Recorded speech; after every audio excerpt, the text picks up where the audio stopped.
Welcome to the show. The current administration is likely to behave outrageously all the way to the end, which is going to be Wednesday, January 20th. And in the meantime, we're expecting a lot of action in different ways. Yesterday, House Democrats did introduce articles of impeachment against Donald Trump. This is the second impeachment against Donald Trump, and Trump could be very quickly heading to being the only president to be impeached 2 times. This article of impeachment filed yesterday is for inciting the mob that attacked the Capitol last week. And we now have a question mark as to what will the next 24 to 36 hours look like. And I'll talk about that with you in a moment. Nancy Pelosi and the rest of her caucus of the constituency of Democrats in the House are also simultaneously working the 25th Amendment angle, which, again, I don't believe is actually going to go anywhere. But they want Vice President Mike Pence, along with Donald Trump's cabinet, to intervene and simply remove Donald Trump. Now, as I've said before, removal of Trump via the 25th Amendment was warranted years ago, and it continues to be. Impeachment of Donald Trump, again, is warranted, and it is the right thing to do, even though neither is likely to remove Trump even a minute short of when his term will end at noon Eastern time next Wednesday. But these are responsibilities that our lawmakers have, not political calculations to be made. And so I have said that they should indeed go forward. And the schedule as we now understand it, and because things are moving so quickly, by the time you listen to this, there may have been some modification. The House is likely to vote tonight, formally calling on Vice President Pence to strip Trump of the presidency via the 25th Amendment. So the process so far has been articles of impeachment introduced yesterday. We hear from Nancy Pelosi that the articles of impeachment will be voted on potentially tomorrow at 9 a.m. if Pence does not act to remove Donald Trump via the 25th, which of course requires the cabinet as well. And if indeed that doesn't happen, then and only then would there be an impeachment vote. And so the New York Times is describing this as a standoff between 2 branches of government. House Democrats are pressuring Mike Pence to intervene, and that's between the House and the executive. And then at the same time, you are potentially going to see a standoff between Democrats and Republicans, not so much within the House, where the Democrats appear to very clearly have the votes to impeach Trump a second time, but with regard to what's going to happen in the Senate. And it has already been discussed that there is, of course, not time to conduct a Senate impeachment trial between now, or what is more likely going to be tomorrow, the impeachment vote, and the end of Donald Trump's presidency. That would be just 1 week. But that is not a problem. Legally speaking, a president can be impeached after they leave office. They can be convicted on impeachment after they leave office.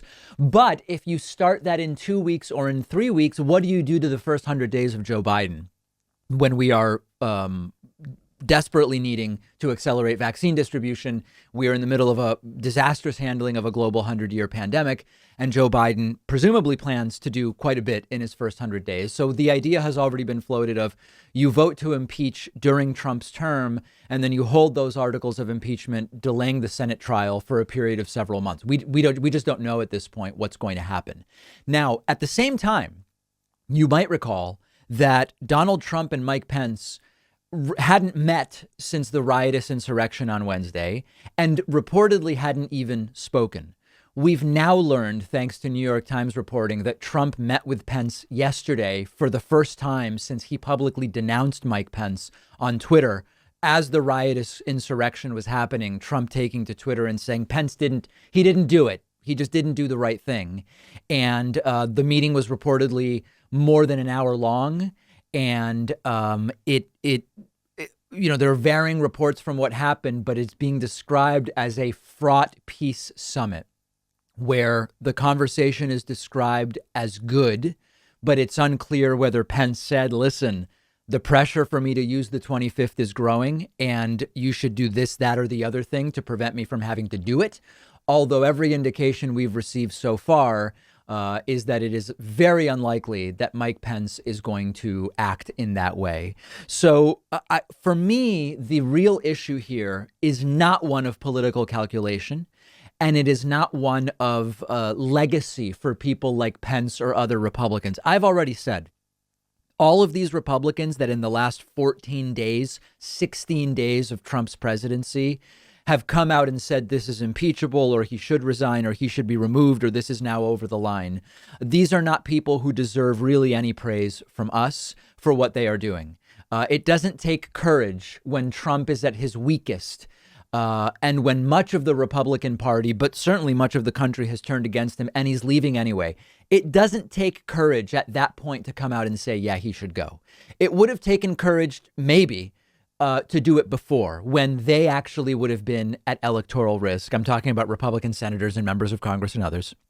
And at this point in time, it's merely a calculation about self-preservation. There are Republicans who have calculated, and maybe they are right, that at this point, distancing from Trump 14 days before he's gone, rather than a day after he's gone, is better for them. And that's really what this is about.